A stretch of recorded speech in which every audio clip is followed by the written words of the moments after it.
demais, e as crianças inclusive, eu peço que abram a Bíblia em Gênesis. Seguimos nas nossas exposições. Terminou o capítulo 3 que fala da queda, mas não se iluda, a situação ainda está complicada. Falaremos de pecado, falaremos de Caim, falaremos de Abel. Gênesis capítulo 4, do 1 ao 16. Já está o desafio para as crianças, tá certo? No espaço para desenhar, desenha aí a história de Caim e Abel, o que você consegue lembrar, ou o que o sermão lhe ajudar a pensar, tá bom?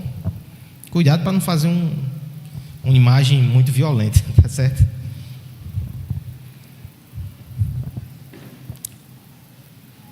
Gênesis capítulo 4, do 1 ao 16. Eu queria que você acompanhasse a leitura nesse momento com atenção e com fé. Depois a gente sai expondo com mais detalhes o texto sagrado, tá certo? Mas primeiro uma leitura panorâmica para entender a história, se você nunca teve contato com ela ou se faz tempo que você não revisita, tá certo? Coabitou o homem com Eva, sua mulher. Esta concebeu e deu à luz a Caim. Então disse: adquiri um varão com auxílio do Senhor. Depois deu à luz a Abel, seu irmão. Abel foi pastor de ovelhas e Caim, lavrador. Aconteceu que no fim de uns tempos, trouxe Caim do fruto da terra uma oferta ao Senhor.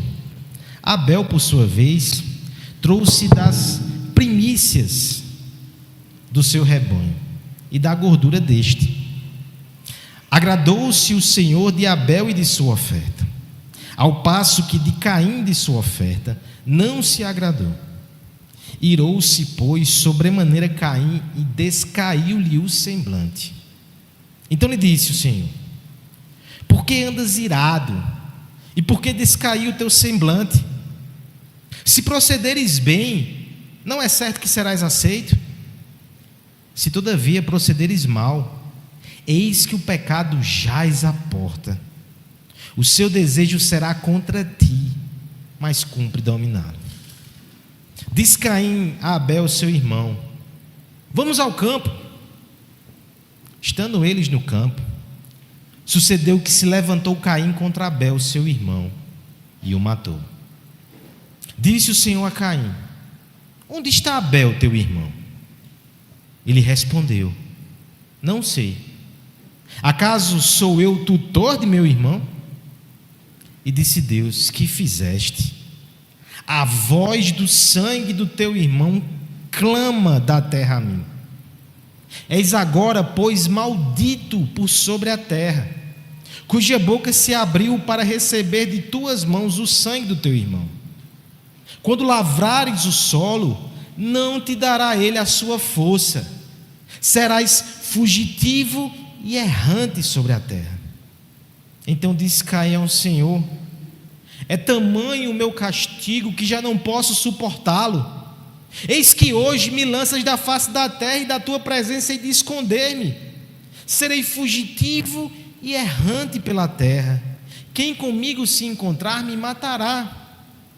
O Senhor, porém, lhe disse: assim, qualquer que matar a Caim será vingado 7 vezes. E pôs o Senhor um sinal em Caim, para que não o ferisse de morte quem quer que o encontrasse. Retirou-se Caim da presença do Senhor e habitou na terra de Nod, ao oriente do Éden. Vamos orar, meus irmãos, pedir para que Deus fale conosco nessa noite, nos ajude a ouvir a sua voz e ser transformado pelo seu Espírito e pela sua palavra. Vamos orar? Bendito Deus, nós te agradecemos, Senhor, pelo privilégio de te cultuar nessa noite. Te agradecemos porque o Senhor nos trouxe aqui. Tantas batalhas foram travadas por tantos, se não por todos.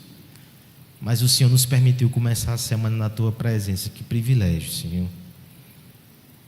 Estamos certamente diante de um texto difícil. A liturgia em si já foi difícil. Mas lembramos da semana passada que a graça fere para curar. Nos cura, Senhor. Trata conosco. Nos corrige. nos molda a imagem de Cristo, no poder de Cristo e para a glória de Cristo. É no nome de Cristo que nós oramos. Amém. Como é a vida lá fora? Essa pergunta ela pode ser feita em diversos contextos.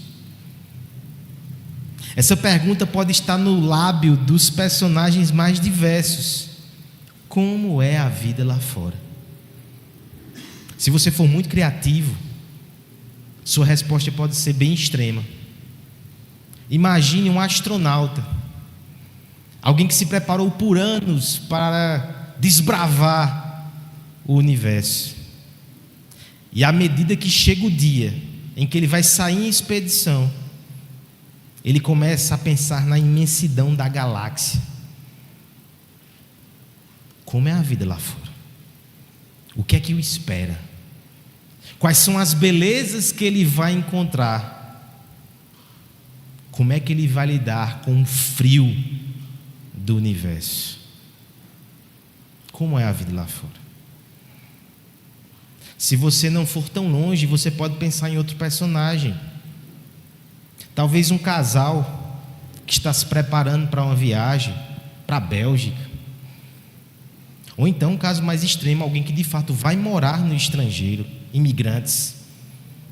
Como é a vida lá fora?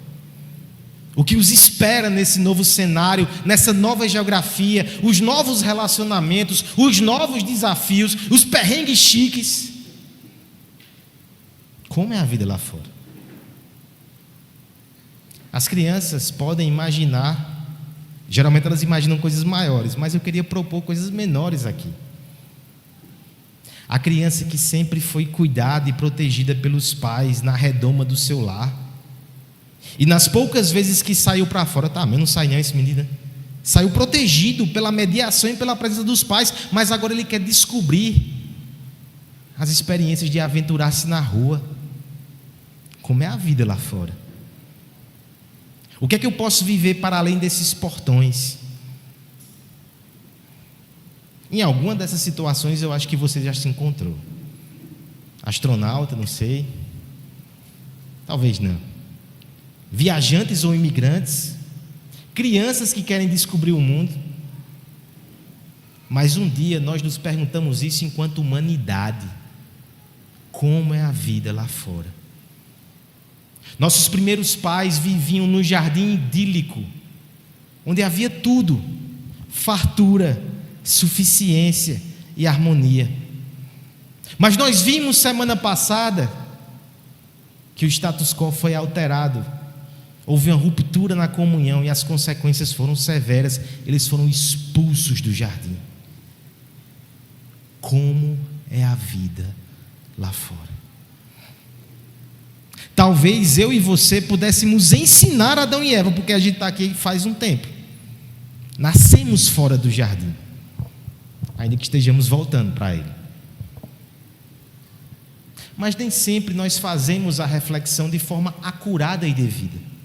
Quantas pessoas não nascem fora do jardim e nem sabem disso?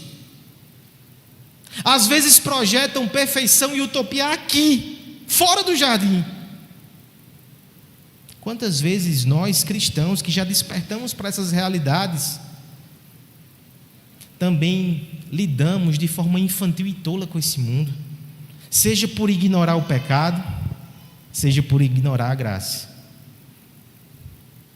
Importa nos perguntar mais uma vez nessa noite: como é a vida fora do jardim? Gênesis capítulo 4 vai nos ajudar a perceber isso, com um choque dos leitores iniciais em mente. A primeira história depois da expulsão, um homicídio. Alguém já disse assim: o primeiro bebê da Bíblia é o primeiro assassino. Esse livro não é para cardíacos. O pastor faz como? Hipertenso. A mensagem é forte, nua e crua, realista, mas esperançosa. Como é a vida fora do jardim? Abel e Caim vão nos ajudar a perceber as nuances, a complexidade e a dinâmica da vida por aqui. Nós veremos 4 áreas, tá certo? Como é a vida fora do jardim. Primeiro, nós veremos a família fora do jardim, versos 1 e 2, depois o verso 8. Segundo lugar, nós consideraremos também nessa noite o culto fora do jardim, versos 3 a 5, versos 9 a 10. É uma correlação aqui, tá certo?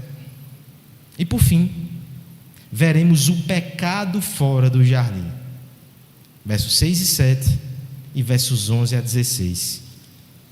Vamos acompanhando cada uma dessas porções com ouvidos atentos ao que o Senhor quer nos instruir nessa noite. Primeira coisa que queremos considerar, meus irmãos, a família fora do jardim.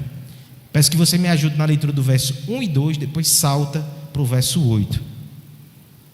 Começa de forma branda e a gente vai tomar um susto no verso 8. Só que você já sabe a história, né?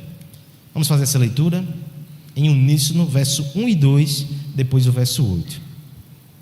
Coabitou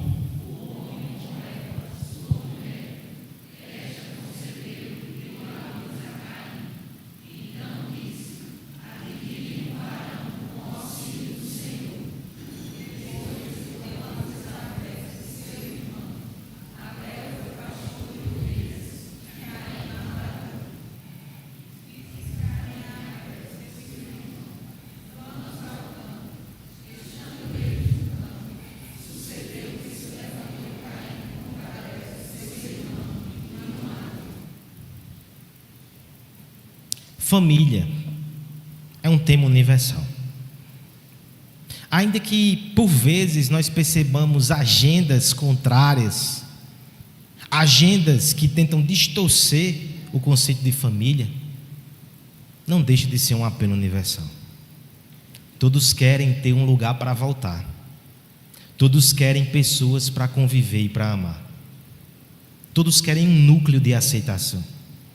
Até aqueles que são traumatizados com a sua família, quando não idealizam aquela que vão construir, certamente procuram vínculos de afeto substitutivos em várias relações, de amizade, agremiações diversas. Mas a família é um anseio. A propaganda promete família. Antigamente falava-se em propaganda de margarina, né? Hoje talvez propaganda de Coca-Cola. Tem uma família ali, Coca-Cola abrindo. Até comerciais de seguro de morte. Volta e meia eu volto a falar nisso, né? A pessoa cuidando da família em câmera, está vendendo um seguro de vida, de morte, sei lá, fúnebre. Mas está lá a família. Talvez essa seja uma excelente ilustração, tá certo? Construímos famílias debaixo do sol e há uma poeira de morte que nos cerca. Vai para casa animado com essa perspectiva? Eu quero adentrar um pouco mais nisso, tá certo? Eu quero considerar com você 3 coisas a respeito da família fora do jardim. Primeiro, ela é uma bênção de Deus. Segundo, ela é permeada de expectativas e frustrações. Eita, já piorou, né? Vai piorar ainda mais. Terceiro, ela é atingida de forma mortal pelo pecado. Calma, vamos começar no bom, depois a gente sai descendo. Primeira coisa que a gente precisa considerar, irmãos, à luz desse texto, é que a família é uma bênção de Deus. É uma bênção que permanece. Eu sei que parece coisa simples, mas veja o relato aqui. Primeira coisa, entramos na intimidade do primeiro casal, tá certo? Serei discreto tal qual o texto bíblico. Temos crianças entre nós. Coabitou o homem com Eva. Coabitação. Que palavra feliz, que tradução feliz.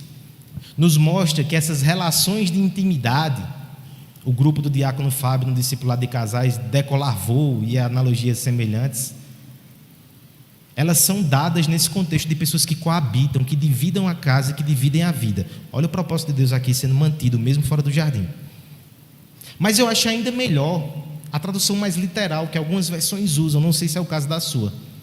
Salvo engano, NVI usa a palavra conheceu. Conheceu Adão, a sua esposa. É um termo bem interessante, usado largamente no Novo Testamento. É a ideia que há um conhecimento íntimo que é dado dentro da aliança. A relação conjugal, ela tem esse tom de intimidade profunda. Pode parecer pouco para você, mas um casal, depois que passa pelo vendaval, se abraça e se ama, é muita coisa, viu? Eu me lembro, por exemplo, de Salomão lá em Eclesiastes, quando vai dizer: sabe qual é a recompensa do teu dia duro de trabalho debaixo do sol?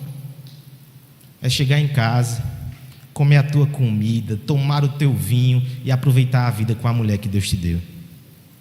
Não é pouca coisa. Ter um lugar para onde voltar e ter alguém com quem dividir não é pouca coisa. E alguns aqui fazem: é uma bênção que vem de Deus. Peça a Deus, continue clamando. Vem de Deus. Vem de Deus e permanece mesmo fora do jardim. Amém. O Senhor poderia ter destruído tudo, extirpado tudo. Continua havendo família, amor e relacionamento, mesmo no mundo de pecado. Mesmo entre pessoas que não conhecem a Deus, a gente vê casamentos, a gente vê relacionamento que tem centelhas da graça. Louvado seja o Senhor por isso. Se não houvesse isso, esse mundo seria um inferno. Mas há. Um passo além, percebemos que, como fruto dessa coabitação, nós temos uma gestação, uma concepção, o nascimento. Não consegui rimar. Nasce o primeiro bebê. A vida continua. A vida não ficou estagnada, não cessou. Mais e mais crianças chegarão ao mundo e um dia isso chegou em você. Bênção de Deus. Todos aqui são frutos de um amor e de uma família. Não quero tratar isso de forma utópica, não. Temos descaminhos aí, a gente vai falar mais na frente. Mas se você respirar agora, é porque um dia alguém amou e você nasceu disso. Parece pouco, mas é graça. É muito. Deus poderia ter terminado com a nossa raça. É graça. Primeira questão, então, que eu quero considerar com você. Nós precisamos valorizar a graça discreta que nos circunda. O marido, a esposa, os filhos, os pais, cunhados, sogras, família. Nós precisamos valorizar essas dádivas de Deus.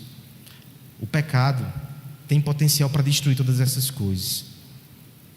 Se você tem gente que te abraça, se você tem gente que se preocupa com você, se você consegue um afago e um carinho no final do dia, isso é Deus na tua vida. Seja grato. Mas há uma segunda realidade aqui. Agora a gente começa a descer ladeira abaixo, tá certo? Segunda verdade sobre a família fora do jardim é que ela está permeada de expectativas e frustrações. Como é que a gente observa isso aqui no texto? Assim que nasce o primeiro menino, nós temos a nomeação dele e um comentário teológico. Eva estava estudando aí, né? O que acontece? Ela nomeia o seu filho como Caim. Talvez não seja um bom nome para você colocar no seu filho hoje, mas na época tinha um significado muito interessante, só que faz muito tempo, né? Talvez saiu de moda já. Qual era o significado de Caim? Adquirido ou possuidor. Está dentro desse campo semântico aqui. Adquirido faz muito sentido porque vai dizer que adquiriu um varão com auxílio do Senhor. Ela mesmo dá essa interpretação. Ela recebeu de Deus esse varão. Mas ao mesmo tempo a ideia de possuidor também, aquele que adquire, é possível. E aqui nós temos uma pista de por que nós temos um comentário teológico do nascimento de Caim. E se você virar a página, nós temos uma ausência de comentário em Abel. Pobre de Abel. A primeira família já nasce com essa tensão. Filhos que não têm o mesmo tratamento, isso dá tanta confusão. Os patriarcas estão aí para mostrar isso, tá certo? Agora veja que isso parte de expectativas nutridas no coração dos pais. Não são poucos teólogos que vão apontar aqui que havia uma expectativa em Eva que Caim fosse aquele que cumpriria a promessa de Gênesis 3,15, o proto-evangelho. Inclusive por um detalhe muito interessante. Primeiro, possuidor, né? Já dá uma postura daquele que possui a promessa. Adquiri de Deus. Deus me deu o que eu precisava, e o que eu precisava era mais do que um filho, era a redenção. Vai vir por ele. Mas olha o detalhe teológico ali: adquirir um varão com auxílio do Senhor. O termo ish, varão, não é usualmente aplicado a crianças. Não é comum. Parece que ela percebe aquele menino já como um homem que vai cumprir a promessa, que vai possuir, que vai adquirir o que ela precisa. Eita, que tombo! Não veio o Redentor, veio um homicida. Não veio aquele que esmagaria a cabeça da serpente. Veio alguém que pertencia à linhagem da serpente, na primeira família. Pobre de Abel. Tradução do nome de Abel: sopro, vaidade. Como é que a mamãe faz isso, meu Deus? Vaidade, inclusive, é o mesmo termo que é usado em Eclesiastes, né? É uma variação do nome de Abel. Existem duas interpretações para isso, tá certo? A primeira é caridosa, com a nossa irmã Eva, teóloga que era ela. Quando ela olha para Caim, ela lembra do aspecto da graça. Deus me deu um filho, o possuidor da promessa. Mas a vida debaixo do sol e fora do jardim é complexa. Então ela olha para Abel e diz: ao mesmo tempo todos somos vapor, pó, passageiros. Mas olha que complicado, né? Um lembra a bênção, o outro lembra a maldição. Essa é a interpretação caridosa. Existe outra interpretação possível, que o texto deixa uma certa sugestão, mas a gente não pode bater o martelo. Não julgue ela, não. Lá você pergunta: é possível que eles sejam gêmeos? Já ouviu falar sobre essa possibilidade? Machado de Assis, eu acho que cria nisso, né? Não, é Esaú e Jacó, é outro personagem. Mas olha o que acontece: a descrição é como se eles nascessem em sequência, sem intervalo temporal. E se forem gêmeos, a coisa fica mais feia. Pense, não dava para fazer ultrassom. Aí você vai dizer: mas barrigão de gêmeo é grande, meu amigo. Qual é o referencial de Eva? Quem ela viu com barriga grande? Quem foi a equipe, né, que acompanhou ela? A enfermeira obstetra? Não tinha. É possível que saiu primeiro ela, o possuidor da promessa. Aí quando sai o segundo, vapor, vaidade, futilidade, nem precisava. Essa é a interpretação não caridosa, tá certo? Mas a despeito de tudo isso, o que é que eu quero considerar com você? Fora do jardim, nós temos expectativas que são depositadas na família, e muitas vezes elas são fontes de frustração. Algumas expectativas podem ser pecaminosas logo de cara, fonte do egoísmo. Muitas das suas frustrações no casamento é egoísmo seu. Você queria que a pessoa fosse a sua imagem e semelhança. Deus não quer isso, é egoísmo seu.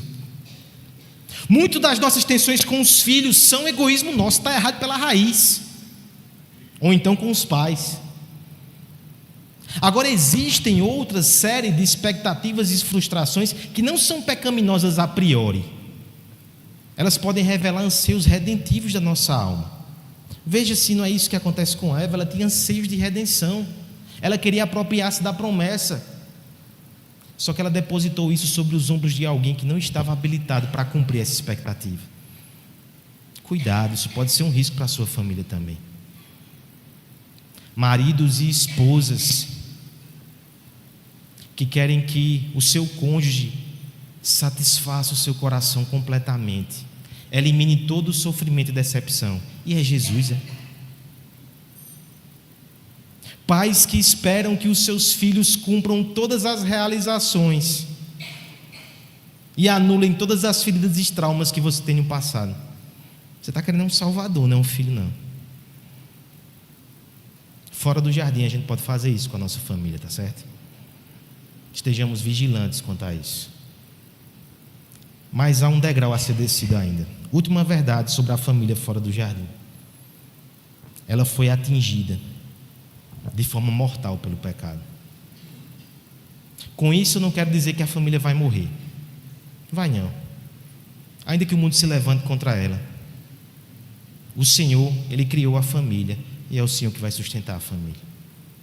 Mas isso não significa dizer que não haja morte na família. Às vezes a gente se preocupa com a morte da família e ignora a morte na família. O primeiro homicídio, irmãos, não foi entre colegas de trabalho. Eles nem trabalhavam na mesma área. O primeiro homicídio foi entre irmãos, na hora do culto. Será que você vai chegar vivo em casa? A gente ri para quebrar o clima, mas é pesado. Olha o verso 8 que acontece. Disse Caim a Abel, seu irmão: vamos ao campo? Por que o autor bíblico destaca esse detalhe? A lei do Levítico considerava o crime que ocorria no campo como crime premeditado e tinha penas maiores. Porque aquele que estava no campo, afastado da urbe, ele podia gritar e ninguém ia ouvir. Não foi uma discussão entre irmãos que de repente foi elevando o tom e teve um destino trágico. Foi um homicídio planejado no coração. É só para mostrar como havia ódio consumado no coração de Caim. Ele leva o seu irmão ao campo. Ele ergue-se contra ele. Ele o mata. Terrível fim. Há uma pesquisa um pouco recente, nos Estados Unidos, não tive acesso a esses dados aqui, que 22% dos homicídios acontecem dentro da família. Se a gente for parar para pensar em outros tipos de violência, violências até de ordem sexual, talvez esses dados sejam mais alarmantes. A família fora do jardim, ela é tocada pela morte e pelo pecado. Eu não digo isso para você ficar neurótico, vigilante. O que é que você faz com essa informação? Eu me lembro das palavras do pastor Tiago ontem. Ele disse que para cuidar de uma igreja, você precisa ter consciência que é necessário intensamente buscar a graça de Deus. Aí ele acrescenta: para cuidar de uma família ou de um casamento, você precisa desesperadamente da graça de Deus. A questão mais importante da sua vida não é se você tem uma família, é se você faz parte da família de Deus. E se a sua família faz parte da família de Deus, essa é a meta que nós devemos ter. Você pode ter uma família toda destruída ou vir de um lar destruído, mas se você ingressa na aliança com Deus, você é bem-aventurado. Você pode ter a família perfeita, de comercial, de seguro de vida, mas você não está seguro se você não está em Cristo. Eu me lembro que a certa altura no Evangelho, Jesus fazia os seus milagres e alguém o interpelou: Jesus, tua família está lá fora, Maria e os teus irmãos. Sabe o que ele respondeu? Sabe quem é a minha família? Esses aqui, ó. Aqueles que fazem a minha vontade. Eu não digo isso para você desprezar o seu lar, é bênção de Deus, lembra? Eu digo isso para que você saiba qual é a maior necessidade do seu lar fora do jardim, é voltar para o jardim. Essa é a tua missão, essa é a tua meta. Do que vale ganhar o mundo e perder a sua família? Traga sua família para Cristo, senão haverá morte eterna dentro do seu lar. Cuide das suas palavras, para que não sejam palavras de morte dentro de casa.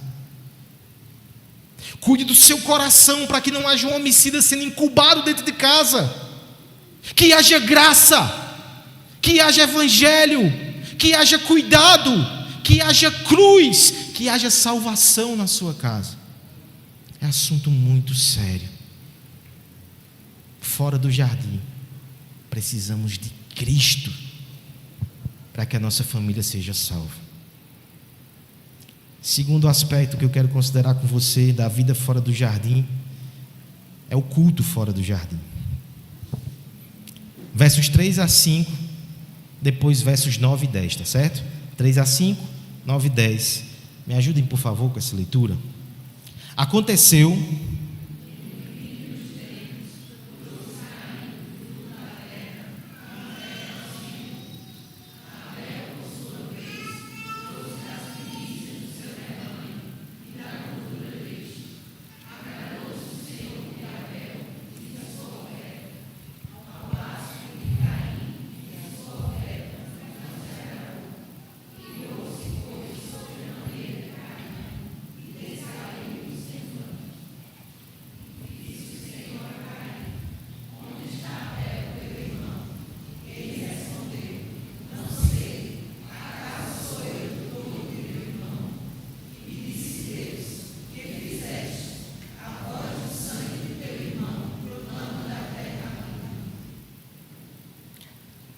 há culto fora do jardim.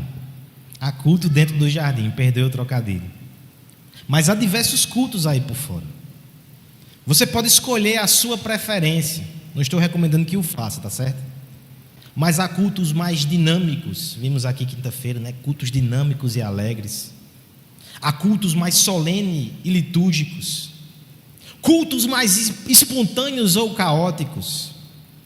Há cultos até esquisitos e inusitados. Esse culto aqui, talvez você considere esquisito no nosso padrão. Mas eu quero que você observe uma coisa. Não é que a forma de culto não importa, importa sim. Presbiterianos confessamos isso. Mas existe algo que é mais importante do que a forma. O seu culto pode ser ortodoxo e o seu coração ímpio. E você está numa situação grave de morte. Melhor estão os irmãos que talvez tenham equívocos no culto, mas adoram em espírito. Olha como é sério o que acontece aqui, tá certo? Ressalto: o primeiro homicídio se dá num contexto familiar e ele começa num contexto de culto. Eita, culto perigoso. O verso 3 nos mostra inicialmente que eles foram levar suas ofertas a Deus. Pulamos até uma informação, tá certo? Um era lavrador, Caim, o outro era pastor de ovelhas. Não há nada de juízo de valor a respeito dessas profissões. Ambas são dignas. Ambas são bênçãos que continuam fora do jardim também. Família, trabalho e culto. Mas o foco é logo o culto. O trabalho é citado tão somente para mostrar que ele continua, como havia sido prometido lá em Gênesis 3, mas também para justificar as ofertas que são trazidas. Interessante sobre esse culto é que era um culto familiar e primitivo. Depois nós teremos mais desenvolvimento na história de Israel, mas tem elementos aqui que permanecem. Um deles eu queria chamar a sua atenção: o culto como ação de graças a Deus. Nossos cultos continuam sendo assim. Você traz a sua adoração, você traz o seu louvor. Lembra do Salmo 50 que o presbítero André leu e explicou? O culto aceitável a Deus é quando a gente presta ação de graças e Ele é glorificado. Se não há gratidão, não há culto. Externamente sim, internamente não. Os dois irmãos, portanto, aproximam-se diante de Deus e vão prestar culto. Cada um traz o que tinha. Não há problema em você trazer o que você tem. Agora tem detalhes aqui no texto que precisam ser considerados. Por quê? Temos uma informação muito séria. Abel foi aceito. Ele e o seu sacrifício. Deus se agradou. E aqui eu considero a primeira verdade. Eu deixei de sumariar as 3 verdades que nós veremos, tá certo? Deixa eu fazer isso bem rápido. Nós veremos que, sobre o culto, que a presença de Deus permanece entre nós. Veremos também que há respostas diferentes da humanidade. E por fim, que no culto há o perigo do pecado e do endurecimento. Primeira verdade então, a presença de Deus permanece entre nós. Não é pouca coisa que mesmo fora do jardim a gente possa prestar culto ainda. Isso é impressionante, isso é maravilhoso. Deus não nos deu somente a permanência dos relacionamentos horizontais. De forma especial e graciosa, Ele nos deu a oportunidade de continuar no relacionamento vertical com Ele. Tem um detalhe aqui interessante. Aí eu volto para onde eu tinha parado. Abel apresenta o seu culto e o texto diz que Deus se agradou dele. A gente vai chegar na rejeição de Caim. Ela grita e chama a atenção, né? Mas não deveria chamar mais atenção do que a aceitação de Abel. Quem sou eu?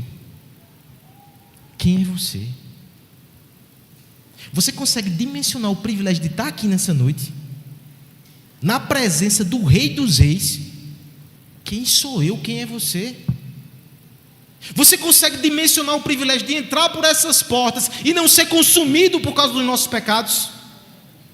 Você tem dimensão do privilégio que é saber que você ora e Ele te ouve, que você canta e Ele recebe seu louvor? Quem sou eu? Mas o mais incrível é saber que Ele pode se agradar do que a gente faz. Imagina o Pai lá no céu sorrindo e ficando feliz com esse culto que a gente presta, cheio de deficiências. Ele se agrada, isso é graça. Toda vez que você vier para a igreja para prestar o seu culto e sua adoração, venha feliz, venha emocionado, venha encantado e venha grato. Porque agora chegamos na segunda verdade. A permanência da presença de Deus entre nós é um privilégio. Mas há duas respostas diferentes que podem ser dadas, aqui e agora inclusive. Existem aqueles que, à semelhança de Abel, serão aprovados. Existem aqueles que, à semelhança de Caim, serão rejeitados. Alguns vão cogitar aí vários motivos pelos quais um foi aceito e outro não. Talvez você tenha a sua teoria. Alguns vão dizer assim, é criativa a resposta, tem certa base bíblica, mas eu não concordo totalmente com ela, já adianto. Abel traz o fruto do seu trabalho, ele arranca da terra, é obra. Caim, não, é o contrário. Caim traz o fruto do trabalho, ele colhe, ele planta, ele sua, ele joga ali. Obra, esforço. Caim faz um negócio feio, meu amigo. Ele pega um animal e corta. Imagina a bagunça. Mas ele está anunciando ali o sacrifício, o sangue derramado, o cordeiro que agrada a Deus. Tem uma lógica aí, né? Mas talvez seja forçar um pouco a analogia. Por quê? Porque a lei de Deus também prescrevia ações de graça por meio de cereais, por meio de frutos. O pecado não está aí. Os detalhes, mais uma vez, podem nos ajudar bastante. É dito somente que Caim trouxe o fruto do seu trabalho e Abel trouxe primícias. Ele pegou o melhor animal. Abel trouxe gordura, ele não separou para um churrasco. Ele trouxe aquilo que de mais substancial ele tinha. É interessante que a revelação posterior vai nos ajudar com essa informação. A gente leu aqui, né? Hebreus 11:4. Abel apresentou o seu sacrifício pela fé, por isso ele foi aceito e sua oferta foi aceita. Caim não. Caim fez só o ritual religioso externo. A diferença visível talvez tenha sido o capricho. Quando você faz com amor e com zelo para Deus, é porque você tem fé e ação de graças. Quando você faz de todo jeito, relaxadamente, mecanicamente, friamente, domingueiramente, bati o ponto na igreja, talvez você possa estar caminhando na vereda de Caim, sem fé. E sem fé é impossível agradar a Deus. Mas eu quero ser um pouco mais enfático nisso, tá certo? É mais do que somente desperdiçar uma oportunidade de adoração. É um perigo para a sua alma. Uma vez que aquela situação procede dessa forma, e que Caim percebe que ele não foi aceito, o texto diz que decai o semblante dele, ele fica irado. Pecado, no culto. Inveja, ciúme, ódio, ressentimento, maledicência. Será que não há isso no teu coração hoje aqui que está atrapalhando a tua adoração? Julgamos Caim como um exemplo extremo, mas o pecado de Caim pode estar no nosso coração. E eu quero que você perceba que uma vez que isso acontece, há uma progressão no pecado que é endurecimento. Os puritanos diziam que o mesmo sol que amolece o barro, que endurece o barro, não sei como eles diziam, não, alguém me ajuda? Mas a ideia é que o mesmo sol ele endurece algumas coisas e amolece outras, sei lá, mas o princípio permanece. Estar diante de Deus pode amolecer o coração de alguns, e eu espero que você perceba isso progressivamente na sua vida. Pode endurecer também o coração de outros. Veja agora, verso 9 e 10, como o coração de Caim foi ficando duro. Primeiro, ciúme e inveja, já é ruim, tá certo? É péssimo, é semente de homicídio aqui. Se você tiver esse sentimento no seu coração, mortifique agora. Depois disso tem um homicídio concreto, mas olha a resposta dele como é pior. Ele tem uma oportunidade de confessar e se arrepender, tá certo? Deus o procura e pergunta o que é que está acontecendo. É interessante que ele tem uma oportunidade, inclusive, por causa do pacto da graça. Diferente de Adão, que estava direto naquela relação, no pacto da graça há um mediador. Se ele se arrepende, ele pode correr para o sacrifício que Cristo prometeu, que não era Caim, mas era Cristo. Mas veja como ele age, pior do que Adão, pior do que seu pai. Disse o Senhor a Caim: onde está Abel, teu irmão? Confessa, eu sei. Onde está Abel? Ele respondeu: não sei. Acaso sou eu tutor do meu irmão? Irônico, debochado, desrespeitoso, mentiroso, não sei. Você está falando com quem, Caim? Com o onisciente. Não sei. Chegar ao ponto de mentir para Deus.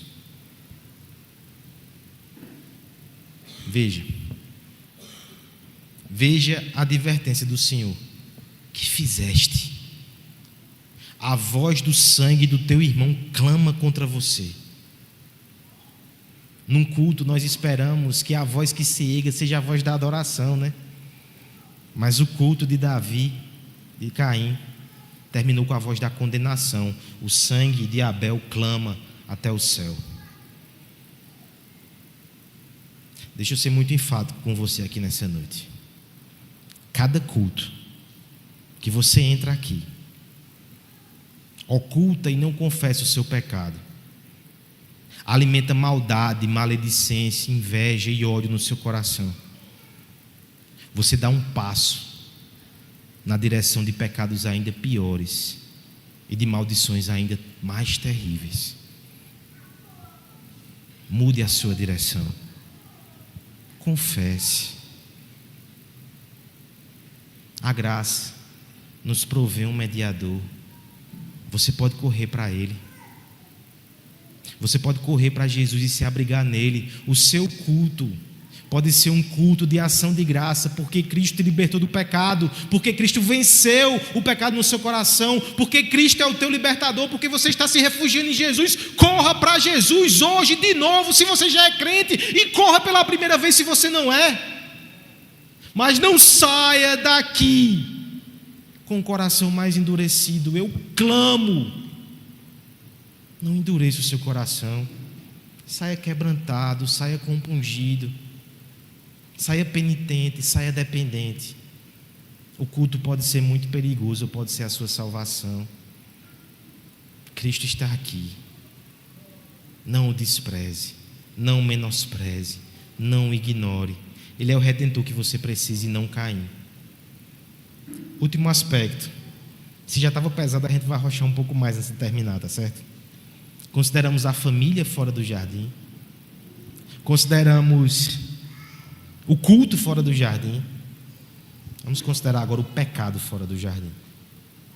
Eu sei que tem, mas nem sempre a gente para pensar como é uma situação mais grave e urgente do que consideramos muitas vezes. Versos 6 e 7, depois 11 a 16, um pedaço um pouco maior, mas eu peço a sua ajuda uma última vez na leitura, tá certo? Então lhe disse o Senhor: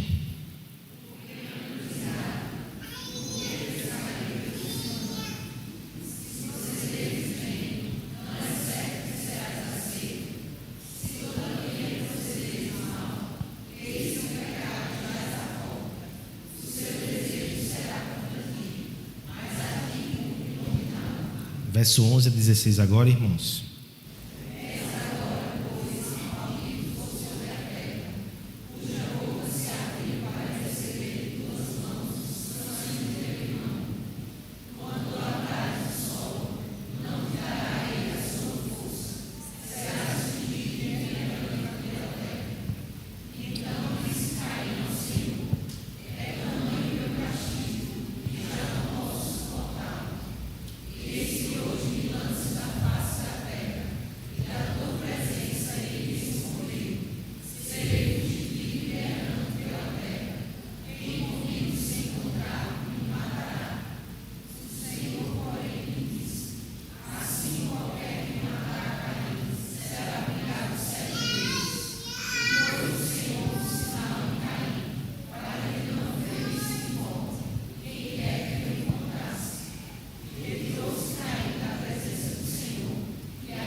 Havia pecado no jardim, que dirá fora do jardim?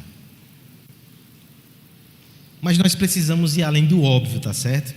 Esse texto vai nos dar, mais uma vez, 3 informações a respeito do pecado fora do jardim. Primeiro, que ele está à espreita com ferocidade. Segundo, que ele traz maldição ou revela a nossa condição. E por fim, o pecado pode ser atenuado pela misericórdia de Deus e até revertido.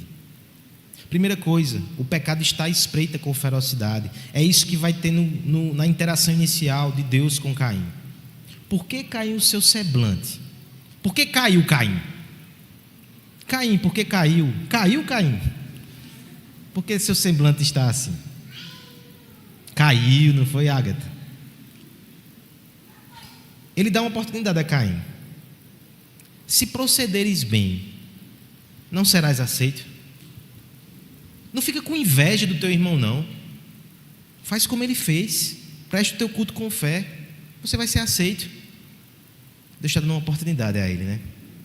Até ali, ele ainda podia recuar. Até aqui você ainda pode, tá certo? É interessante que no verso 7 ele vai colocar a coisa de forma mais intensa. Se procederes mal, não é certo que também serás rejeitado. O teu pecado, ele jaz à porta. A ideia aqui é como um animal que está à espreita. Pedro vai nos falar no Novo Testamento, né? Que é um leão, o diabo é um leão que está ao nosso derredor. A figura é parecida aqui, tá certo? O nosso pecado está à espreita, querendo nos dominar. A linguagem lembra a maldição de Eva. O teu desejo será contra o marido. O teu pecado, o teu desejo será contra ti, Caim. É maldição para todo lado. Você tem que dominar. A luta contra o pecado nunca vai ser suave e amena. Quem te disse isso mentiu. Você vai lutar contra o pecado até o fim da sua vida. Quando você vencer um, aparece outro, tá certo? As lutas serão intensas, porque o pecado vai tentar te dominar. E se você der brecha, por mínimo que seja, ele vai entrar no seu coração, ele vai entrar na sua família, ele vai fazer coisas terríveis. A luta é intensa e não dá trégua. Não existe férias na santificação.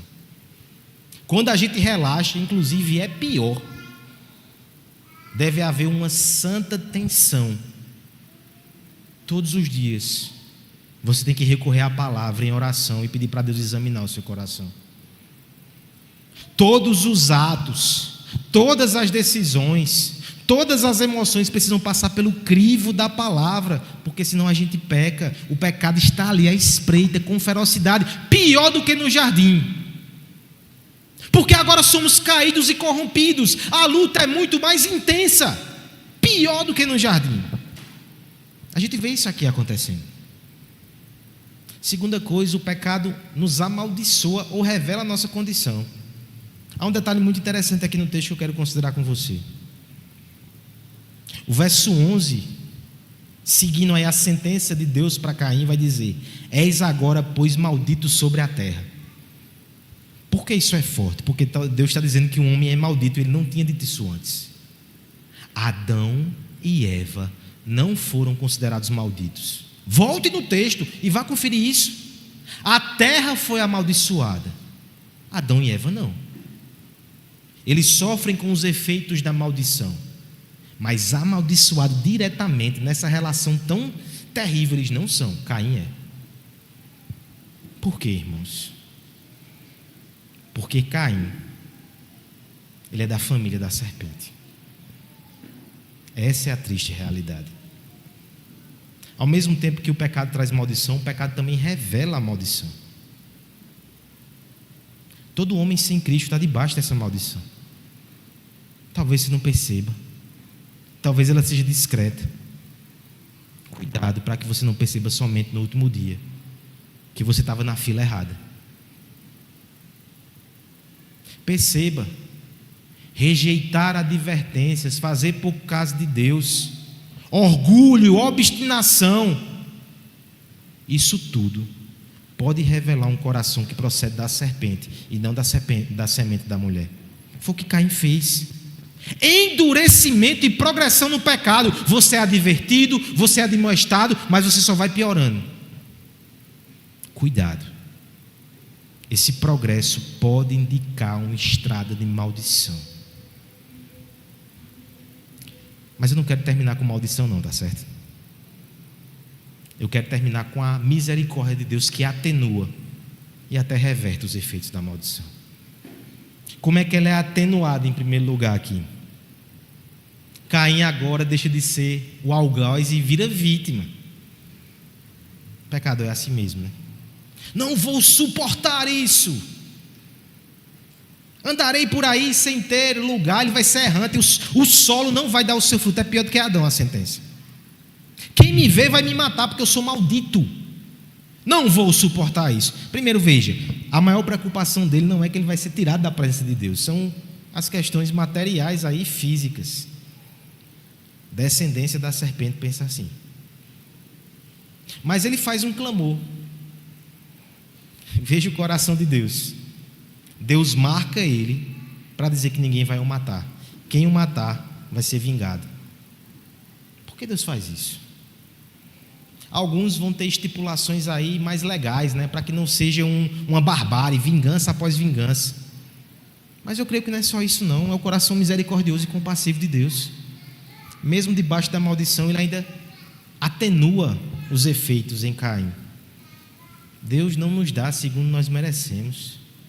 Você que está aqui, que vive no pecado, você que está aqui, que ainda é inimigo dele, ele não dá o que você merece. Senão você não estaria aqui, você já estaria morto. Ele não dá o que a gente merece. Ele guarda muitas coisas para o fim, e isso é misericórdia. Mas eu termino esse sermão, mesmo com alertas tão severos, dizendo que em Deus, os efeitos do pecado e a maldição podem ser não somente atenuados, isso é pouco, tá certo? Não queira para a sua vida só a misericórdia que atenua consequências, não queira isso não.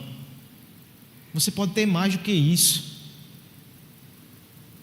O autor bíblico vai dizer que o sangue do justo Abel clama. E o que é que o sangue de Abel clama? Por justiça. Essa é a paga, essa é a sentença sobre Caim. Eu me lembro aqui de Apocalipse 6, onde diz que os mártires, eles clamam diante de Deus: até quando não vai vingar o nosso sangue, Senhor? O sangue de Abel e o sangue de todos os outros que são injustiçados, oprimidos e mortos, clama contra a violência. Mas Hebreus vai dizer que tem um sangue que é mais poderoso e que tem um clamor melhor. O sangue de Jesus clama por perdão e por salvação. É esse sangue que é a misericórdia que não somente atenua, mas reverte e vence a maldição do pecado. É o irmão que não é homicida. É o irmão que, mesmo a gente sendo pó e passageiro, morreu por nós. É o irmão que é o possuidor e que é o conquistador, mas ele não agiu pela força. Ele se doou para que nós tivéssemos vida. É o irmão que nos ajuda a cultuar, porque a gente chega aqui com trapos de imundície. Ele arranca as suas vestes de justiça e ele nos cobre. A gente só pode cultuar a Deus porque a gente está vestido de Cristo, nosso irmão. O Redentor é aquele que vence o pecado, que reverte a maldição e que por causa do seu sangue nos trouxe salvação. A vida fora do jardim é difícil. Ainda bem que nós estamos voltando para casa. Ele abriu um novo e vivo caminho. Renda-se a Cristo nessa noite. Saia da fila de Caim. Venha para o time de Abel. Venha para o time de Cristo. Volte para o lar. É melhor voltar para o jardim. A gente está indo por graça, por fé. Venha você também. Eu quero nesse momento orar por todos que estão aqui. Alguns que precisam tomar essa decisão.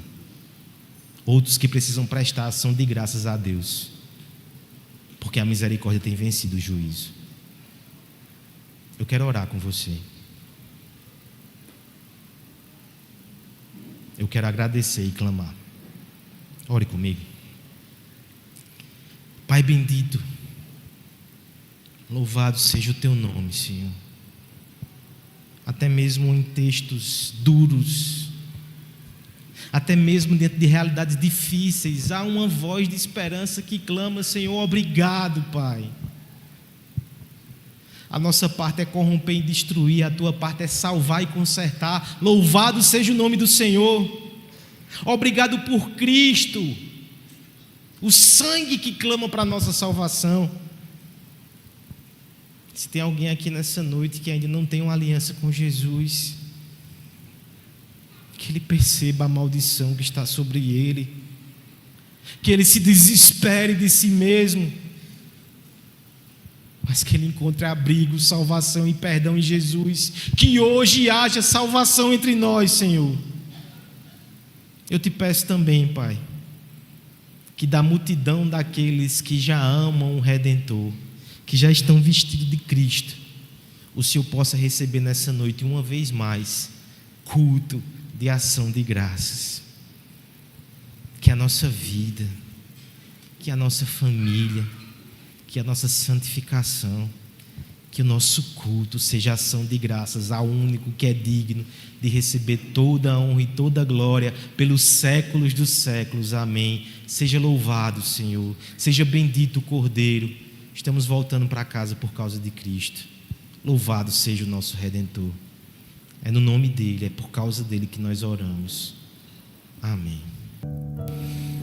Receber a bênção, meus irmãos.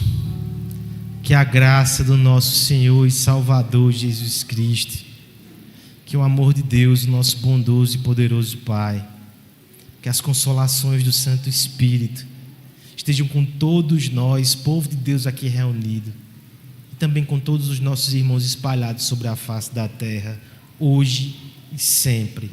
Amém.